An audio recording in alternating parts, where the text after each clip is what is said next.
इस तालाब के भीतर 7 कुएं हैं और उनमें से एक कुएं में त्रिशूल है। अब वो त्रिशूल क्यों अंकित है? बिहार के गोपालगंज जिले के अंतर्गत भोरे विधानसभा का ऐतिहासिक लखराव बागीचा, वो बागीचा जिसका इतिहास हथुआ के समृद्धशाली राज से जोड़ा गया, या ये कहें कि हथुआ राज से जुड़ा हुआ जिस बागीचे का इतिहास है, जिसका इतिहास भूरा बाल साफ करो आंदोलन, या फिर कि कहें कि जो माओवादी क्रांति आई थी जमीनों पर कब्जा करने की, लाल झंडे की क्रांति से भी जिसका इतिहास जुड़ा हुआ है, जो बागीचा मशहूर है यहाँ पर मिलने वाले दूध के उत्पादों के लिए, फिर चाहे वो पेड़े हों या फिर कि शुद्ध दही। इन सब के अतिरिक्त ये बागीचा एक और चीज के लिए प्रसिद्ध है, लेकिन बाकी सब बातों के आगे उसे ज्यादा महत्व नहीं मिल पाया। हम इस वक्त मौजूद हैं बिहार के उसी ऐतिहासिक लखराव बागीचे में, और वो वजह हमारे पीछे है जिसकी वजह से ये बागीचा कभी बेहद मशहूर था। हमारे पीछे प्राचीन शिव मंदिर है जो कि कभी हथुआ राज का पूजन का मुख्य केंद्र हुआ करता था, और आज हम इस प्राचीन शिव मंदिर की स्थिति से अपने दर्शकों को अवगत कराएंगे। हम चाहेंगे कि हमारे कैमरा पर्सन हमारे साथ आ जाए। विस्तृत परिक्षेत्र, लगभग 50 से अधिक एकड़ की भूमि में फैला हुआ ये शिव मंदिर अपने आप में अपनी समृद्धशाली इतिहास, गौरवशाली अतीत की गाथा कह रहा है। हालांकि ये मंदिर अभी सुनसान है, लेकिन सावन की सोमवारी और शुक्रवार के दिन यहाँ पर लगने वाली भीड़ की संख्या का आप अनुमान नहीं लगा सकते हैं। ये विस्तृत परिक्षेत्र में तिल रखने की जगह नहीं बचती है। स्क्रीन पर आप देख पा रहे होंगे, ये सावन के पहले सोमवार का चित्र है इस ऐतिहासिक लखराव बागीचे में स्थित हथुआ राज का बनवाया हुआ प्राचीन शिव मंदिर। इस शिव मंदिर के बारे में आम जनता में कई कहानियां मौजूद हैं, कई कथानक मौजूद हैं। कुछ के अनुसार यह शिव मंदिर हथुआ राज के महाराजा ने तब बनवाया था जब उनके वंश वृद्धि को लेकर के समाज में आशंकाएं उत्पन्न हो गई थी, और कहा जाता है कि शिव मंदिर में पूजन के पश्चात हथुआ राज का वंश पुनः आगे बढ़ा, जो कि आज तक चलता आ रहा है। यहाँ पर तमाम लोग अपनी आस्था के कारण अपनी मन्नतें मांगते हैं, और उनके पूरा होने पर उन मन्नतों को जो मान्यताएं होती हैं उसके अनुसार यहाँ पूजन करने के लिए आते हैं। इसके अतिरिक्त यह भी कहा जाता है कि प्राचीन हथुआ राज का जो विस्तृत खजाना था, उस खजाने का एक बड़ा हिस्सा इन मंदिरों के रूप में यहाँ पर समावेशित किया गया, सुरक्षित किया गया, और चिन्हित करने के लिए स्थान स्थान पर मंदिर बनवाए गए ताकि उस खजाने की पहचान की जा सके। इस मंदिर से सटे एक काफी बड़ा तालाब भी है, जिस तालाब के बारे में यह भी कहा जाता है कि हथुआ के राजभवन के समीप स्थित गोपाल मंदिर, या कि जो हथुआ राज का राज मंदिर भी कहा जाता है, उसके मंदिर के परिसर के भीतर स्थित तालाब से यह तालाब इंटरकनेक्टेड है। क्या असलियत है यह जानने के लिए आज हम हथुआ राज के बनवाए हुए इस प्राचीन शिव मंदिर के प्रांगण में आज मौजूद हैं, और अपने दर्शकों को दिखाना चाहेंगे। एक बार हम चाहेंगे कि हमारे कैमरा पर्सन पुनः चारों ओर कैमरे से अपने दर्शकों को दिखाएं। यहाँ पर काफी संख्या में जानवर भी इस परिसर में घूमते हैं। बत्तखें आप देख पा रहे होंगे कैमरे में, यहाँ पर अभी विचरण कर रही हैं। इनके अलावा बंदर, लखराव बागीचे में काफी बड़ी संख्या में बंदर भी मौजूद रहते हैं। इसके अलावा लोग भी अक्सर यहाँ टहलने घूमने के लिए और मानसिक शांति के लिए, योग ध्यान के लिए आते हैं। पूरे विस्तृत परिक्षेत्र में केवल एक शिव मंदिर या एक शिवालय का होना और अन्य किसी भी देवी देवता की प्रतिमा का यहाँ पर या अलग से स्थान न दिया जाना भारतीय सनातन संस्कृति के मानकों के, या कहें कि परंपराओं के सुसंगत तो नहीं है, लेकिन इस शिव मंदिर के प्रांगण का अकेले होना आखिर क्या दर्शाता है, यह जानने के लिए ही हम आज यहाँ पर हथुआ राज के बनवाए हुए इस प्राचीन शिव मंदिर पर मौजूद हैं। इससे पहले कि हम अपने दर्शकों को मंदिर के गर्भगृह में ले चलें, हम चाहेंगे कि हमारे कैमरा पर्सन हमारे साथ आएं और एक बार इस विस्तृत तालाब पर नजर डालें। पक्की सीढ़ियों से चल करके तालाब के पानी तक पहुंचने या कहें कि तालाब की गहराइयों में जाने का रास्ता यहाँ पर प्रशस्त है। चारों तरफ की हरियाली आपका मन मोह लेगी।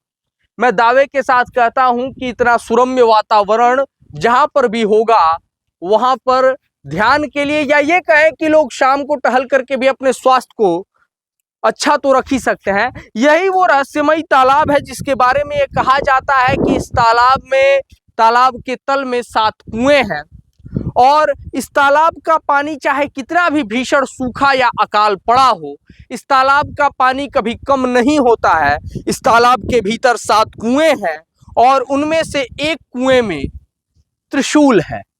अब वो त्रिशूल क्यों अंकित है? क्या वो त्रिशूल एक गुप्त रास्ते के रूप में यह चिन्हित करता है कि यही वो मार्ग है जो कि इंटरकनेक्टेडली हथुआ के गोपाल मंदिर से इस तालाब को जोड़ता है, या फिर कि हथुआ राज के खजाने की जो कहानी बताई जाती है उसके किसी प्रतीक चिन्ह के रूप में उन तालाबों के बीच एक तालाब को चिन्हित किया गया है। हालांकि इन दोनों सवालों के जवाब तलाशने के लिए न तो हमारे पास साधन है और ना ही यह उचित समय है, क्योंकि पानी का स्तर आप देख सकते हैं और निश्चित तौर पर अभी इस तालाब में इतना पानी है कि लगभग एक वयस्क हाथी को डुबो देने भर के लिए यह पानी पर्याप्त है। यह पानी उन तमाम जंगली जीवों के भी जीवन का आधार है जिन्हें गर्मियों के दिन में बाकी तालाबों के सूख जाने की वजह से पेयजल मुहैया नहीं हो पाता है। यह तालाब उन तमाम लोगों के आस्था का प्रतीक है जिन्होंने इसकी सीढ़ियों पर अपने पूजन के निशान छोड़े हैं। कुछ यहाँ पर साथी मौजूद हैं और सबसे पहले मैं उन अपने साथियों से जानना चाहूंगा, क्या आपने इस तालाब को कभी सूखते हुए देखा है? नहीं, कभी तालाब नहीं सूखता है। तालाब सूखता नहीं है, कारण क्या है? इसमें पानी वानी चलवाया जाता है या यह प्राकृतिक रूप से इसका पानी बढ़ता रहता है? पानी वानी इसमें नहीं चलवाया जाता है। इसमें 7 इनार है। अच्छा। जो उसमें प्राकृतिक रूप से इसमें पानी रहता है मौजूद हमेशा। 7 जो कुएं या इनारों की जो बात आप कर रहे हैं वो कैसे आपको पता है कि इस तालाब में है? आपने देखे हैं या कहानियां सुनी है? हमने देखे तो नहीं है, लेकिन जो बताते हैं बाप दादा वही वैसे थी। कितना पुराना ये मंदिर होगा आपके अनुमान से? लगभग 40-50 साल। और आपकी उम्र कितनी है? हमारी उम्र तो 20 साल हो रहे हैं। 20 साल हो रही है। 40-50 साल की आप बात कर रहे हैं, 20 साल इनकी उम्र है। मैं चाहूंगा कि एक बार मंदिर की बनावट पर हमारे कैमरा पर्सन नजर डालें हमारे दर्शकों की। इस मंदिर की बनावट को आप देख सकते हैं, इस तरीके की प्राचीन बनावट और जिस प्रकार की ईंटों का यहाँ पर प्रयोग किया गया है, मैं चाहूंगा कि खास तौर पर ईंटों पर फोकस किया जाए। जो ईंटें प्रयोग की गई हैं मंदिर के निर्माण में प्रयोग की गई ईंटों की बनावट पर यदि आप ध्यान दें तो सामान्य आकार से काफी बड़ी ईंटें आपको देखने के लिए मिलेंगी। इतना ही नहीं, ईंटों को जोड़ने के लिए जो सीमेंट या मसाला प्रयोग में लाया गया है उसकी भी बनावट कमोबेश शीशा मिश्रित, जो पिघले हुए शीशे को मिश्रित करके सीमेंट में या गारे में और ईंटों को जोड़ा जाता था, कुछ उसी प्रकार की है। एक विस्तृत चबूतरे के साथ एक शिवालय का निर्माण और यहाँ पर भी हथुआ राज प्राचीन शिव मंदिर का एक संगमरमर का बोर्ड लगा हुआ है। कुल मिलाकर के यह कह पाना कि मंदिर का निर्माण क्या 100 साल पहले हुआ था या 50 साल पहले हुआ था, यह काफी मुश्किल है, क्योंकि 2 से 3 पीढ़ियों से इस गांव के लोग या यहाँ के आसपास के परिक्षेत्र में मंदिर से जुड़ी हुई मान्यताएं और कहानियां प्रचलित हैं। आगे हम चाहेंगे कि हमारे कैमरा पर्सन थोड़ा सा आ जाए, हम गर्भगृह को दिखाते हैं अपने दर्शकों को। मंदिर के भीतर आप स्पष्ट तौर पर देख पा रहे हैं कि मंदिर का टाइलीकरण किया गया है। हालांकि यह टाइलीकरण हाल ही में किया गया है। इसके अतिरिक्त आप ये नंदी की स्थापित प्रतिमा और मंदिर के गर्भगृह को देख सकते हैं। गर्भगृह में मुख्य रूप से 4 प्रवेश मार्ग हैं जो कि क्रमशः धर्म, अर्थ और काम या मोक्ष के संभवतः प्रतीक हैं। इनके अतिरिक्त शिवलिंग, जिसकी यहाँ पर मुख्य रूप से पूजा की जाती है, जैसा कि आप देख भी पा रहे होंगे, एक श्रद्धालु यहाँ पर पूजन कर रहे हैं। शिवलिंग की जो स्थापना है, शिवलिंग का जो आधार है वह भूमि से ऊपर है, जैसा कि अक्सर मानव निर्मित शिवलिंग या फिर कि मानव परंपरा जो मनुष्यों के द्वारा पूजित जो शिवलिंग है, उनकी परंपरा में ऐसा होता है। देव पूजित परंपरा और रक्ष पूजित या राक्षस पूजित परंपरा में शिवलिंगों के प्रकार बदल जाते हैं। शिवलिंग सामान्य प्रकार का है, तो निश्चित तौर पर हथुआ राज के द्वारा स्थापना की बात तो सही है, लेकिन किन परिस्थितियों में इस मंदिर की स्थापना की गई यह कह पाना बेहद ही मुश्किल है। अब हम मंदिर के बाहर चलते हैं। हमारे पीछे एक यज्ञशाला है जो प्रमुख रूप से इस कार्य में लाई जाती है कि इस मंदिर पर यदि कोई यज्ञ आदि कार्य संपन्न किए जाते हो तो उसके लिए इस परमानेंट यज्ञशाला का आप उपयोग कर सकते हैं। आप देख सकते हैं कि इसका भी हाल ही में टाइलीकरण और सौंदर्यीकरण किया गया है। इसके अतिरिक्त मुख्य पुजारी या कि मुख्य संरक्षक का आवास है यहाँ पर, और उनके लिए यहाँ पर जल आदि की व्यवस्था की गई है। इसके अतिरिक्त एक और बेहद महत्वपूर्ण बात जो समाज के नवनियुक्त पदाधिकारियों ने की है, इस मंदिर के चारों ओर सोलर लाइट की व्यवस्था।